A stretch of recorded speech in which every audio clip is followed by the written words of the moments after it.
Hello everyone. Hi, welcome or welcome back to my channel. I rarely talk to you while standing, so this feels very new and novel.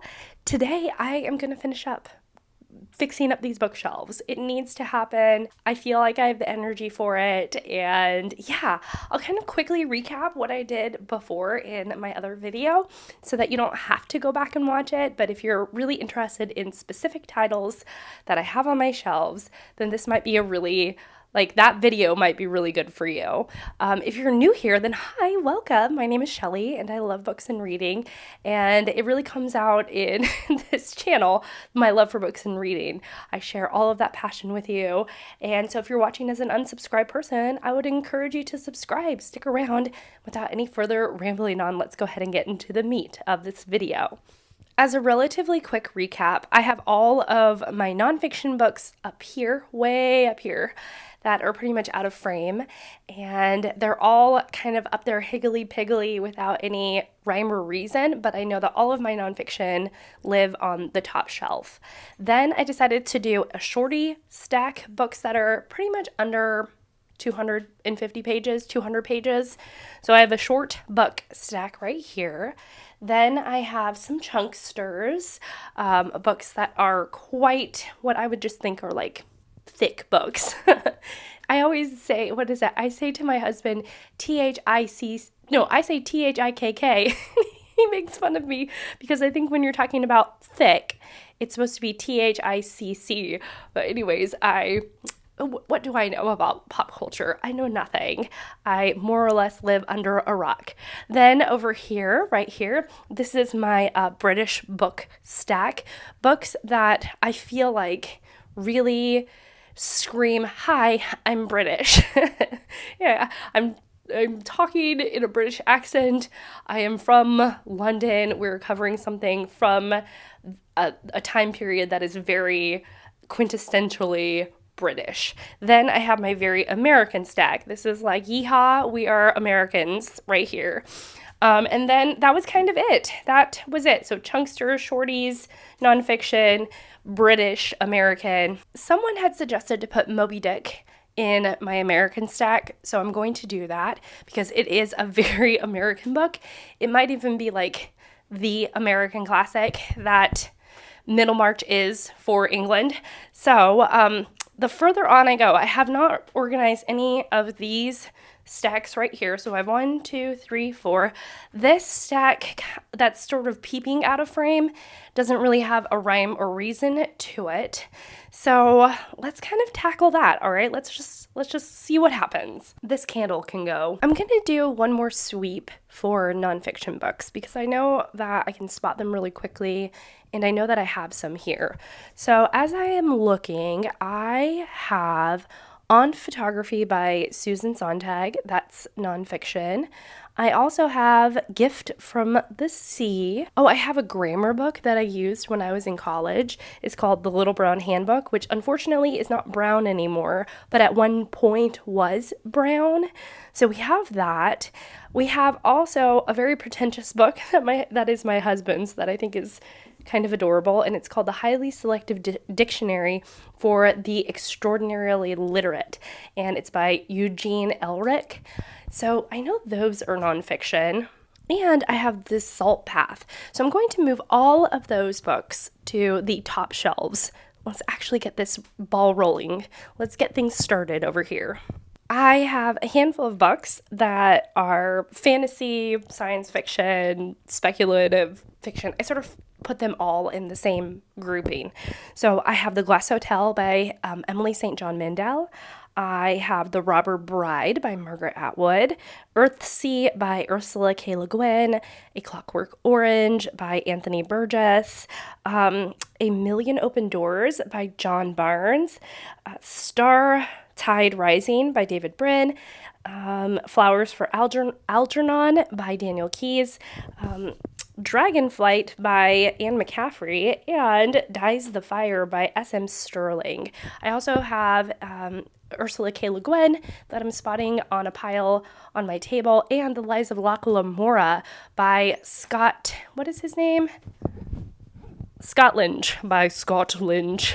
So I'm going to add those to this pile and set this as like my science fiction, fantasy, speculative fiction, all that kind of thing. They're going to have their own little stack on the shelf. I'm also adding The Last Unicorn by Peter S. Beagle to that stack. I have a handful of books that are poetry books and also a handful on the craft of writing. So I have Julia Hungry by Hannah Louise Poston, who is also a booktuber, but primarily a writer. I have On Poetry and Craft by Theodore Rothke, The Father by Sharon Olds, The Pocket Muse, which is Ideas and Inspirations for Writing, Sin and Syntax by Constance Hale, and Anne Sexton's Complete Poems. So my shelf off camera over yonder that I just pointed to with my leg, how classy.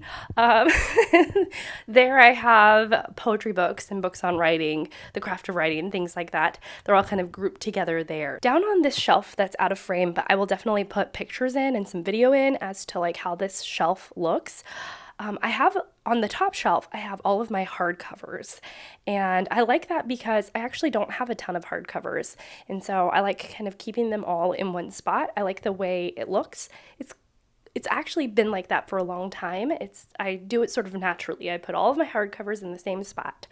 Then I have books of poetry, and then you go one shelf down and I have all of my Penguin classics, and it's very satisfying seeing all of my Penguin classics, even in different versions, Penguin has updated their spines over the years, but I don't care. I just enjoy seeing all of my Penguin classics in one spot. Then I have all of my Barnes & Noble, on the bottom shelf I have all of my Barnes & Noble classics and my Europa books, and then a couple of NYRB books. So I think what I'm going to do is I am going to put all of my classics, or like all of the books that don't fit in my other stacks. So if they're not British or American, or like, British or American, I'm going to kind of shuffle things around so that all of my classics, especially ones that I can't fit into another category, that they're all on those shelves.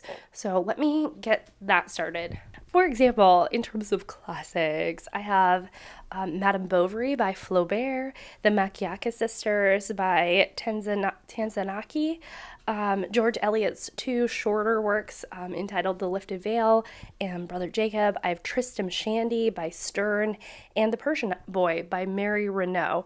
So all of these need to go on my classics shelf. And Elizabeth Bowen's The House in Paris, another classic.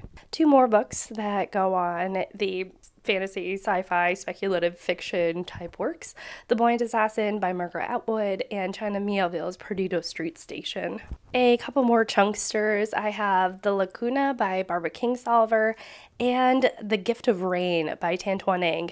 They're in those like oversized paperback copies, which make me always think that they're chunksters, even if the page count isn't astronomical, but because they're in these like chunky formats, I tend to think of them as chunksters. I have a little space on the bookshelf out of frame, and I think what I want to do is I want to put my Southern fiction, Southern Gothic fiction, which as I was looking around, I think I only have 4 books that fit that brief, and they are The Heart is the Lonely Hunter by Carson McCullers, Scarlet Sister Mary by Julia Peterson, Serena by Ron Rash, and Jubilee by Margaret Walker. I think those are my 4 main like Southern books, Southern Gothic books, and they'll fit perfectly on that shelf. So that way they're grouped together and there's some organization, but they don't have to take up a whole stack on one of my shelves.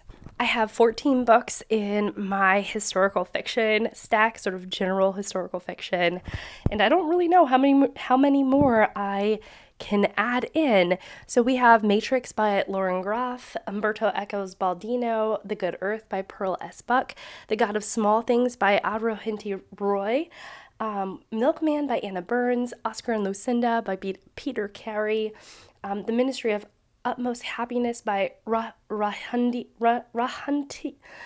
Avrahunti, oh my goodness, by Roy again. Annie Proulx's The Shipping News. The Drowned King by Lene Hartzucker.